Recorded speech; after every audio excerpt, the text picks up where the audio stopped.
Estamos de volta e é hora do quadro Protagonistas, que traz histórias inspiradoras de mulheres que transformam as áreas em que atuam. Hoje a Cristiane Pelágio conversa com uma líder que se coloca no lugar dos empreendedores e acredita que liderança é sobre cuidado.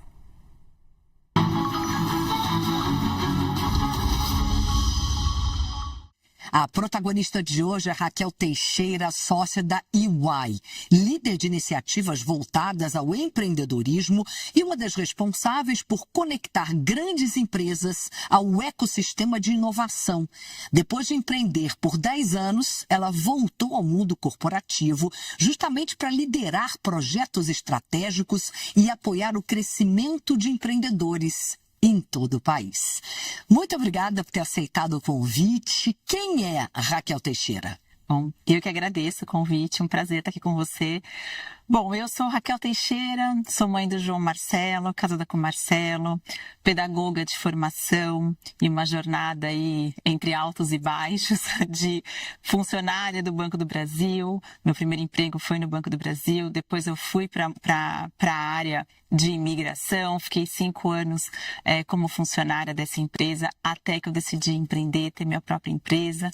Empreendi por 10 anos e depois fui para a EY, onde estou desde 2008, aí já com 18 anos de empresa, muito realizada profissionalmente hoje com a escolha que eu fiz, né, desde do momento que eu vendi minha empresa, que foi bem desafiador, até onde eu estou hoje, que é liderar programas de empreendedorismo, programas de relacionamento e ter uma agenda muito relevante de impacto, que sempre foi meu propósito, né, trabalhar com questões de impacto.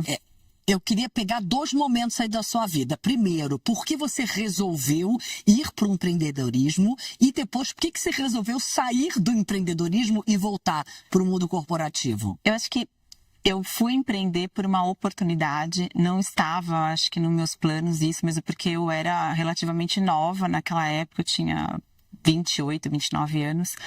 E aí teve uma oportunidade de 3 sócios quererem abrir uma empresa de imigração e relocation. E meu nome era uma referência no mercado, com grandes executivos, que eu fazia toda a parte de expatriação, né? Fazia visto para estrangeiro trabalhar no Brasil, brasileiros fora. E aí falaram, vai falar com a Raquel, que a Raquel, ela atende a gente aqui. Eles perguntaram para umas 4, 5 empresas, e eu trabalhava no maior escritório que fazia essa parte de imigração. E aí eles me convidaram para ser sócio, eu vi que era uma oportunidade de eu sentar na cadeira que a minha chefe sentava, né? E aí fiquei com eles, eram 3 sócios, eles eram donos de transportadoras, faziam a mudança dos expatriados. E aí eu decidi me juntar a eles, fiquei com 10% no início, e aí os sócios foram saindo, até que 3 anos depois, 4 anos depois, o último sócio saiu e eu assumi a empresa sozinha. Então foi mesmo uma oportunidade, não estava nos meus planos, mas foi assim, a melhor oportunidade da minha vida, porque eu realmente entendi o que era empreender, ainda mais naquela época. Hoje, não que seja mais fácil, acho que empreender é difícil em todos os momentos, mas naquela época a gente não falava em mentoria, a gente não falava em programa de aceleração, a gente não falava em mulheres na liderança. Então isso foi em 98, porque eu fui para a EY em 2008. Em 98 não tinha essa rede de apoio, né? Então realmente era muito difícil, era vender o almoço para comer o jantar, muita responsabilidade sozinha. Eu literalmente sozinha, não tinha nenhuma amiga para eu trocar figurinha, porque todo mundo estava, né, dentro das suas carreiras e eu ali sozinha. E aí, 10 anos depois, dentro da minha empresa veio a EY, e foi bem na época que explodiu a camada pré-sal, vindo muitos estrangeiros para trabalhar em plataforma de embarcação, e a EY queria ter essa área de imigração, né, porque no mundo todo a gente tinha imigração em 160 países. E aí, quando me convidaram, eu fiquei pensando, nossa, eu tô tão bem aqui, né? Tô feliz com o meu negócio, né? Minha liberdade, vou agora para ser executiva, ter chefe. Mas aí eu comecei a refletir que talvez fosse bacana, porque eu nunca tinha ido para uma multinacional, eu estava assim numa zona de conforto, no meu negócio dando certo, e aí eu decidi arriscar, mesmo porque eu falei, pensei no momento, né, vai entrar uma multinacional aqui, vai engolir o mercado, então eu quero ser, né, quem vai estar lá junto fazendo acontecer dentro de uma grande organização. E eu fui. Mas aí você vendeu a sua empresa? Eu vendi minha empresa para a UI, e aí eu abri a área, eu levei todos os meus clientes, minha equipe, e a gente estruturou a área de imigração na UI. E aí, por 10 anos, 12 anos, eu liderei a prática de imigração. A gente fez crescer bastante no Brasil. Até que em 2018, quando eu engravidei do meu filho, eu decidi mudar de área e voltar para as minhas origens de empreendedora, ajudando empreendedorismo. Então, assim, foram 2 momentos bem importantes. O momento onde eu decidi empreender, que foi uma oportunidade, e o momento que eu decidi ir para uma grande corporação, porque eu queria uma experiência numa empresa grande, que eu não tinha tido ainda, né? O que esse tempo que você passou com a sua empresa, empreendendo, te trouxe para a liderança hoje na UI? O que você aprendeu lá que você não aprenderia em nenhuma outra empresa? Eu acho que primeiro a resistência, né? Você ser resiliente, você tem que resolver problemas do dia para a noite, é só você tem uma equipe que depende de você. Aí quando eu falo assim, vender o almoço para comer o jantar, é literalmente você ter muita responsabilidade, porque você tem equipe que tem família, né? Que você precisa pagar salário, não tem essa opção de não vou pagar salário. Então me deu muita responsabilidade, me deu o senso de cuidar das pessoas, porque é a tua equipe, você tem que ensinar, você tem que... Você não pode deixar embora da sua empresa, então você tem que ser uma líder que elas querem estar com você, independente, né, se eles vão receber uma boa proposta lá fora, mas aqui tem o carinho pela empresa, tem o carinho pelo líder. Então eu tinha toda essa preocupação e tive que aprender a fazer isso, porque antigamente eu não tinha equipe, né? Eu era uma funcionária, tinha lá, era uma empresa pequena que eu trabalhava, então me deu um senso de responsabilidade aos 28 anos que eu não imaginava que eu deveria ter em algum momento, né? E sem contar que eu tive que deixar de ser especialista, porque eu só fazia a parte de imigração, só processo de visto, e aprender a gerir pessoas, a entender parte financeira, a entender o que era lucro, despesas, como é que eu faço como que eu corto despesas quando eu não tenho dinheiro, como é que eu vendo mais, tive que aprender a ser vendedora. Empreender, né? Você faz tudo, porque você não tem suporte, né? Ainda mais quando você é pequeno, você tem que ter conhecimento em todas as coisas para que você possa fazer a tua empresa crescer e ser uma boa líder, né? Uma boa gestora e uma boa vendedora. O fato de você ter estado do outro lado do balcão, do outro lado da mesa, te ajuda agora no seu trabalho com empreendedores? Ai, muito, porque assim, alguns programas que nós temos tem muita mentoria. Então, eu sei qual é a dor das empreendedoras, dos empreendedores, então eu me coloco muito no lugar deles, porque eu estive nesse lugar, então eu entendo. As nossas conversas fluem, porque eu sei o que eles estão passando. Às vezes você meio fala de igual para igual. De igual para igual, né? Às vezes, se você tem um background só de empresa grande, de multinacional, onde você tem um suporte muito maior, talvez você não entenda a língua do empreendedor, né? Da empresa pequena. E como eu tive essa experiência, a gente fala a mesma língua. Então, assim, eu falo, ai meu Deus, eu passei por isso, com dó dele, porque é difícil, né? Então, acho que essa empatia, entender, não achar que o problema dele é pequeno, né? Que realmente isso tem um valor para ele, é uma dor real. Então, para mim é muito mais fácil hoje mentorar, é muito mais fácil discutir algumas coisas com as empreendedoras do programa Winning Women, porque eu passei por isso, né? E numa fase ainda mais difícil, que era sem nenhum suporte, não tinha um mercado aberto de mentorias, né? Conselheiros, mentores, suporte, nada, grupos de afinidade, não tinha nem WhatsApp, né? Para você conhecer pessoas. Então, me ajuda muito, assim. O que a UI faz exatamente com empreendedores? E depois explica o que é a Winning Women, que você lidera também, né? A área que eu tô é a área a gente chama de Client and Industry, que é uma área de mercados, né? A gente dá suporte para as nossas linhas de serviços, né? A gente tem toda uma agenda de negócios para suportar as nossas soluções e as nossas vendas. Eu estou especificamente em UI Private, que é toda a estratégia de relacionamento com o mercado de pequenas e médias empresas. E daí vem todos os nossos programas. Então, a gente tem hoje, são quase 10 programas que eu lidero, sendo o principal o Programa Empreendedor do Ano, que é um programa de reconhecimento para empreendedores que têm uma jornada de sucesso, e aí eles são reconhecidos pelos que pelo que foi feito durante toda essa jornada deles em diversas categorias, né? Então a gente tem categoria desde empresas que já estão liderando. E é como se fosse um prêmio, é isso? É um prêmio onde que as pessoas recebem dinheiro, quem ganha? Não recebe dinheiro, recebe um troféu, recebe reconhecimento. Tá. Né? A gente não financeiramente não. Então a gente tem algumas categorias e aí a gente tem mais ou menos 6 homenageados em cada categoria. A gente tem todo um processo de inscrição, de indicação e aí depois a gente tem aí um comitê que vai definir quem são os 6 homenageados em cada categoria. E aí a gente tem o programa Winning Women, que esse é o nosso programa do coração, assim, especial, minha paixão, que é um programa de aceleração para mulheres empreendedoras.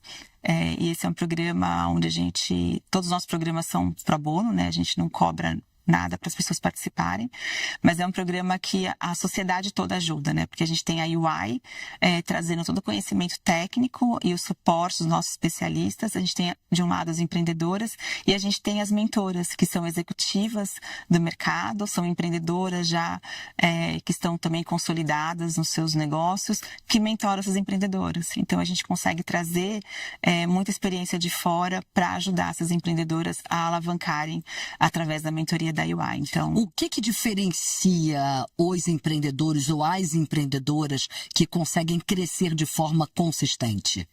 Eu acho, assim, tem um conjunto de algumas coisas, né? Primeiro é a dedicação que ela coloca no negócio, né? Assim, a dedicação de realmente eu quero entender a minha parte financeira, eu quero entender a parte de pessoas, eu quero entender como é que eu vou vender. Então, é conhecer com profundidade o seu negócio. Acho que faz total diferença, porque muitas vezes, até pelo programa Winning Women, quando chega uma empreendedora pra gente querendo participar do programa, ser mentorada, a gente vai fazendo algumas perguntas. E a sua parte financeira? Tem a mínima ideia, né? Em especial quando a gente fala em mulheres que sabem a parte técnica, né? Então uma arquiteta, por exemplo, ela conhece muito de projeto, né? De decoração.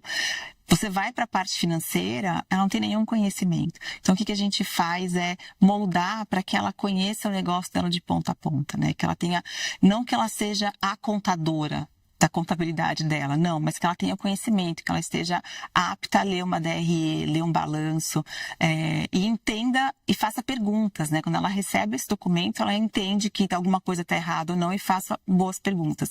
Então, primeiro, acho que isso é você conhecer muito o seu negócio. Outra é você se enxergar como empreendedora. Muitas vezes, no programa Winning Women, a gente pergunta, fala um pouco de você. Eu sou diretora da minha empresa. Eu falo, não, você é dona da sua empresa, você é CEO da sua empresa, você é fundadora da sua empresa. É se enxergar. Muitas vezes, elas não conseguem enxergar o lugar que elas estão ocupando. Porque parece que a cadeira é mais alta é maior do que elas, né? E você percebe muito mais em mulher do que em homem? Muito mais em mulher. Muito, muito. Acho que o homem, ele não tem nenhum receio, e que não tem que ter mesmo, de dizer, eu sou founder, eu sou co-founder, eu sou CEO. E as mulheres têm um pouco mais de receio. Aí é síndrome de impostora? Total, né? Total. Acontece muito isso, e quando você traz, olha que bacana que você fez, não, mas isso daqui, não é que eu fiz, não, você fez essa estratégia, você criou esse negócio, está faturando esse valor porque você construiu, você teve apoio, você teve uma equipe que você soube treinar, que você soube reconhecer, que você soube escolher quem era o seu braço direito, quem era a pessoa que ia sentar em cada cadeira. Então, tudo isso vem de você. O mérito, ele é seu. Então, tem um pouco dessa questão. E a gente tem falado muito no Winning Women. Acho que a primeira sessão nossa que a gente tem com elas é um power-up que a gente tem, que é uma ferramenta que a gente utiliza para trazer para a mulher um pouco mais de reconhecimento dela mesma, né? Como que eu me vejo, quem eu sou nesse mundo. Ouvir um pouco os pares, as pessoas que passaram pela mesma experiência. Então, a gente traz muito sobre a síndrome da impostora, né? Que a sua carreira é você que faz, né? Como é que a gente fala muito sobre a mulher tem muito mentor, né? Mas ela tem pouco patrocinador. Então, escolha também ter patrocinador, fale da sua empresa, escolham pessoas que vão te levar para algum lugar. Então, a gente traz essa agenda logo no começo para elas entenderem que a partir de agora, se elas ainda não se reconhecem, comece a reconhecer agora, porque isso faz diferença, inclusive no negócio. Uma mulher segura, ela passa segurança para um cliente que vai querer comprar dela, porque ela é segura, né? Porque ela é a pessoa que está ali, a CEO, a fundadora, falando com propriedade do negócio. A gente está num momento que se fala muito de inteligência artificial, todos os segmentos, todas as áreas são impactados por IA. O que muda dentro do que você faz no empreendedorismo, esse universo de IA? As pessoas têm que se preocupar ou não? Eu acho que as pessoas têm que se adaptar, né? O mundo está em transformação, acho que a inteligência artificial é uma dessas, né? Assim, você tem que saber usar, você tem que usar o melhor dela dentro do seu trabalho. Então, eu não vejo como algo que vai atrapalhar, muito pelo contrário, algo que ajuda muito e que as pessoas têm que ter o conhecimento para poder usar da melhor forma. Mas, assim, o que eu falo hoje no meu trabalho, que a IA não vai conseguir substituir, é essa relação que a gente cria dentro dos programas, né? É esse contato de uma mentoria com você, que tem uma super experiência e vai trazer a tua história para ela. E a IA tem a história que ela vai captando, né? Que você vai alimentando ali. Mas ela não consegue mentorar, ela não consegue trazer para você essa relação de empatia, né? A gente sentar com uma empreendedora, com um empreendedor para conversar sobre a dor dele. Isso a IA não vai conseguir fazer, né? Não vai conseguir trazer esse nosso olhar humano. Então, eu vejo muita agilidade com a IA, a gente tem conseguido fazer menos trabalho operacional, mas dentro hoje da minha área especificamente, é muito mais assim de ajudar no processo, mas não vai tirar essa questão humana e ela nunca vai substituir isso, o que eu acho maravilhoso. E inclusive a gente estava falando sobre o SGSW, uma coisa que a Amy Webb falou, né, e me impactou muito, foi que está muito próximo o dia que nossos filhos vão preferir um app do que um abraço. Deus me livre. Então eu falo assim, uma coisa que eu não quero perder nunca é essa relação que a gente tem, porque o lado humano, a empatia, eu acho que a IA não vai conseguir ser nunca. Fricção. E pra gente terminar, o que significa para você ser protagonista da sua própria história? Para mim, ser protagonista é saber o momento que eu tenho que recomeçar. E não é retroceder. A gente está falando sobre as mudanças que estão acontecendo no mundo. E às vezes você precisa parar de fazer o que você estava fazendo até ontem, porque estava dando certo, e agora pode não dar mais. Então, para mim, é tomar a rédea da minha vida, das minhas decisões, e saber que a responsabilidade de dar certo ou errado será minha, né? Porque eu que fiz essa escolha. E eu sempre quero escolher. Eu quero ouvir o meu coração, a minha mente, ter certeza de que a minha história é contada da forma que eu decidi, né? Da forma que eu escolhi. E para mim, esse protagonista seria o mesmo em todos os momentos da minha vida. Raquel, muito obrigada. Prazer conversar com você. Muito obrigada. Um prazer estar aqui com você também.